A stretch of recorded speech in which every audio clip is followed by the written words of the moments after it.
Hey, this is Cameron, and welcome to the reaction log. Whoa! One of the very most special friends of the channel, Jacob Collier, is on today. And by on, I mean we're watching another Wired video. This one is of him answering music theory questions. I know a bit about music theory, so I'm just gonna be like sort of a fact checker for him. You know, like I don't know much about Jacob. I know he like dabbles in jazz quite a bit. We need a real classical guitarist, music theorist here to just check him just before, you know, he says something he doesn't mean. We would hate to do that, say things we don't mean here. I'm just joking, by the way. But he does have a video answering music theory questions, so why not chime in and see what he's talking about? What's my deal? I'm a classical guitarist here on YouTube. I offer guitar lessons here. That's like the thing that I do. I'll give you classical guitar lessons if you want. Email in the description. I also sell merch if you want to take a look at that. Goods and services. What more do you want? Anywho, this is Jacob Collier. I said his name right this time. Hey, go check out my other Jacob Collier video too. That one almost has 100,000 views. It might have 100,000 views by the time this comes out, but I don't know, like give it more. Did this one get the same amount? Probably not. I think something special happened with that one. All right, let's jump into it. First off, nice freaking red piano. What are you freaking like red stuff? Hey, nice shirt, by the way. What are you freaking Dwayne The Rock Johnson, but couldn't commit to actually getting the tattoos? Oh yeah, that's a thing here too. I'm gonna be making jokes the whole time and I'm not gonna be taking any of it seriously. And no, I have no respect for anything and I don't care. All that being said, let's go ahead and jump into it, shall we? Back in the day, you know, sort of talking a few hundred years ago, people thought that an interval called the tritone was very, very devilish, and this is what it sounds like. No, I'm just joking. It sounds like this. What's up, everybody? Oh, that was it? That was the explanation? That was a little teaser into it. It does sound devilish, doesn't it? Have we all seen that Adam Neely video where he explained this? If anyone's ever talking about the devil's interval, and they don't really know what they're talking about, they say that it's like a band interval. Well, no, the tritone is like the engine of harmony. You need it. We didn't hear it when he played it there. First inversion just sounds so wide and nice, don't it? I almost dropped my $7,000 guitar. I already dropped my phone on this thing and it like dented the soundboard a little bit. My name is Jacob Collier, and Collier. It's like he's talking to me. It's Collier. Collier. Not Collier. Freaking dummy. This is music theory support. We have a question from David Brown. I don't know the difference between pitch and timbre. Pitch and timbre.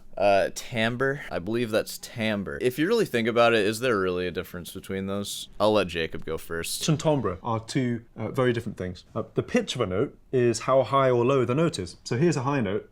That's a C sharp, and the pitch is quite... I mean, high is relative here. I'm just kidding. All right, sorry. High. And here, that's a very low note. That's an E. Timbre is the kind of texture of a note, or the quality a note has. So I play a note, right? E flat, and then I sing, ah, that's an E flat. Ah, they're the same note, they're both E flat. But one has the timbre of a MIDI piano, the other is it's a human voice. So both very important variables. Yeah, and you know what determines timbre or timbre? It's, and why I said that they're kind of the same, which isn't true at all. It's because the timbre is determined by the harmonics found in the note. Like this is an E, a low E. And if you actually listen in there, you'll hear a bunch of other crap too. You hear that? Like you might hear that note in there. And I think on this guitar specifically, that harmonic isn't even the loudest. The one that I hear the most clearly is this one. You hear it in there?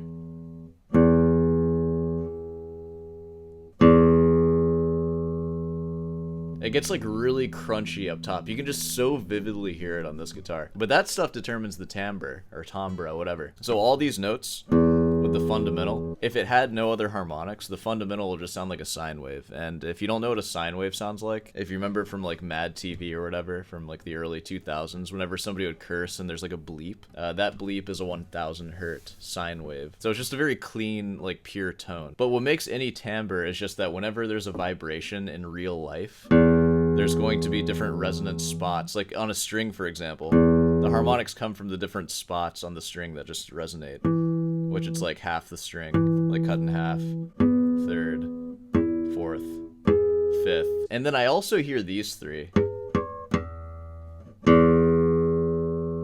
It's like that sound, that whistle sound that's like way up there. timbre. That's what determines timbre. If you could record that MIDI keyboard and see its harmonics, you would see that the harmonics look a little different. Other notes are brought out more or less than others. And that's what differentiates between a human voice and a guitar and a piano and all that stuff. I'd highly recommend you explore them both. Her name is Rachel Chop Suey. Chop Suey. Wake up! Like, what the hell is reharmonization? Have you ever heard of like refried beans? It's kind of like that, I think. Reharmonization is when you take a harmonization and you sort of shuffle it up a bit. Just so you know, there are infinite ways to harmonize everything.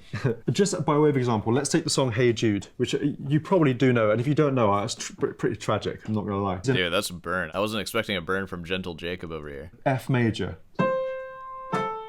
Who would prefer a guitar to a piano hearing it sound like that? I mean, honestly. So if I harmonize... I like that. It's funny what vibrato does to a pitch. It's nice. It's gonna go something like this.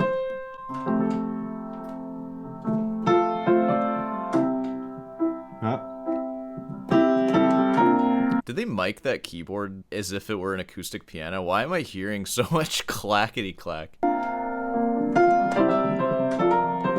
That sounds so bad. I think his lapel mic must be picking it up. If they hire editors, they could maybe turn that off if that's happening. I don't know. So when we think about reharmonization, we take that melody and we think, how else could we harmonize this melody? These first two notes, right? This is the note A. Now what other chords go with A? There's tons of them. For example, D. Whoa, that's cool. That's a completely different sound. What other chords go with G? Well, like E flat, for example. Whoa. So suddenly we've got A, it's like, what are you doing? Yeah, and now it sounds good, finally. Doing, bro? And then, yeah? It just devolves eventually. There's not really a right and a wrong. There's just, what do you feel is... I mean, let's not... No, I'm just kidding. There's no right and wrong, of course. I'm just joking around. In case you didn't know, I think at least all the chords they said out loud, each of those chords are like 3-note chords called triads, and he was specifically picking other ones that also happen to have that melody note in it somewhere. And that's like a pretty good jumping off point. You don't have to do that, because any chord can have any note in it, really. It's gonna sound fine. Like C major can have like G to A flat to A to B flat to B to C, C sharp, D. Especially if you have an ear for reharmonizing stuff, you'll start to learn that anything just sounds fine. What would you call the second mode of the major pentatonic scale? In C, it's the notes C, D, F, G, and B flat. I've seen suspended Dorian pentatonic in some other terms. I love this scale and I use it a lot, but I'm not sure what to call it. Suggestions. What would you call the second mode of the major pentatonic scale? I feel like there's maybe, and I'm not like an expert in this, but there's a few different things that we mean when we say modes. There's one, the church modes, which are the 7 modes of the major scale, which those kind of have like a historical context and sort of like tradition in them. None of which I can really explain to you right now because I don't really know. And then there's the way that we, I feel, use modes more like in the modern day, which is when you can have a scale and a mode of that scale is just picking a different note other than the usual first note of the scale. So we can pick like the harmonic minor scale, for example, like the 5th mode of harmonic minor, and you can call it a name like Phrygian dominant. And we'd call it that because it's Phrygian and it has a flat 7 and also a major third in it, which is dominant, right? Like the tritone of a dominant chord is nested in there. So we kind of describe modes just based on sort of what they are and then some defining feature about them. I feel like you could also describe Lydian, which is the major scale just with a sharp 4. It's the 4th mode of the major scale. You could describe Lydian as like Ionian sharp 4. You know what I mean? That's like sort of the mode, like naming language, at least from what I've seen. Again, I don't know much about it. I feel like that's something that you encounter a lot in the jazz world where you're playing like all kinds of like wacky and altered stuff. So I don't know, if you look at like the defining things of it, C, D, F, G, and then B flat.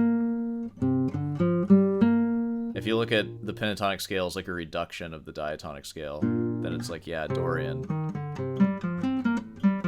But we're missing a lot of the Dorian notes, because the defining notes of Dorian, the minor third, the major 6, the flat 7, mainly it being minor with the major 6, that's like the most Dorian thing. And then you're missing that in the Dorian pentatonic scale. Like that would sound Dorian. So I feel like calling it the Dorian pentatonic, it's missing a lot of what makes it Dorian. But I don't know. Let's see what Jacob calls it. Well, this is the sound of it. So I guess that's what it's called, really. Dude, that's a great freaking answer right there. Yeah. Question from Scott. Dang, dude, Jacob just blew past that one. That's what it sounds like. I would personally call it something wordy and descriptive, like the second mode of the major pentatonic scale. You could call it Dorian pentatonic, and I would understand what you mean by that. All right, let's keep the show on the road. It's a short question, very simple, very important. It's what is middle C? Gonna be, it sounds like this. Sounds like this one. Is It's like a little punished puppy dog. that's kind of in the middle of the piano, kind of. Because you got C, you got C, you got C. It's not those. You got C, and then in the middle you got this one. Kind of in the But middle. yeah, what's called C4? It's like the I can do that. That's all I got. fourth C on the piano. And I guess it's like the most accessible C, which is itself the most accessible key. Here's a question from Heck Ralph. Question: is it ever too late to learn piano/keyboard? Yes, learn guitar. I'm about to enter my 4th decade of existence, and I told myself this year for my learn something new, it would be piano/keyboard. I don't know the exact details of this, but somebody was telling me that somebody won the Chopin competition after like playing piano for only 2 years. You can learn piano anytime. It's so easy, dude. You're just mashing keys. It's like, can you learn how to play video games as an adult? It's like, yeah, you're just pressing buttons. Same thing with piano. You're just pressing buttons. It's easy. Ralph, it's never too late to learn anything in life, and I would highly recommend you learn the piano/keyboard. There is bottomless discovery and creation and storytelling and enjoyment to be found. Doesn't matter how old you are. There is no cap on how That's no cap, too. relevant music can be in one's life. So I'd highly recommend you do it, and I'll hold you to it. I'll give you a call, Ralph, in about 2 years' time. Yeah, because that's how long it takes to win the Chopin competition. I could be wrong about that story. Can you guys verify that for me? That's what I heard. It was maybe 2 years, or like he played for like 4 years or something. He was in his 20s, but he just got like insanely good in 2 years because you just can on piano. That's never gonna happen on violin or even guitar. I think violin's a little harder than guitar, just from what I know about like cello and stuff. Next up, the question from Roy Woll. The question goes, why does music theory sound good to our ears? Is it science? Please answer. I don't think you really feel that way. It can sound good. It is a mix of artistry using the theory. It's kind of like if music theory is colors that go well together and complement each other. You can still make a crappy painting with it, even though all the colors are arranged nicely. The artistry is the biggest thing. I guess first of all, music theory doesn't really sound like anything. Music theory sounds like parchment. Music sounds like stuff though, and I guess the honest truth of the matter is, I've been filming for long enough. I'm gonna end it there. I feel like each of those questions could be talked on for quite a while. I'm gonna go back into this video because there's still a lot to get into. I've just been talking for too long and it's time for me to like eat lunch and stuff. And I have to teach in a few hours. So I gotta do some other stuff for a bit. But, you know, we'll jump back into it. Well, you got any questions about anything? Feel free to leave them in the comments section. I feel like I was pretty respectful to Jacob in this one, kind of, so I feel like there's not gonna be a whole lot of hate, which is unfortunate because the best performing videos are the ones where you guys freaking hate me. I'll try to get that in the next one. Or, like, hate me in this one, that's fine too. So, you know, if you made it this far, be sure to subscribe and leave a like. Hey, want some guitar lessons? I'll teach you how to play classical guitar, of course! And Rutan's Delight. Head on down over to Rutan's Delight, pick yourself up some merch, and yeah. I'll see you in the next one.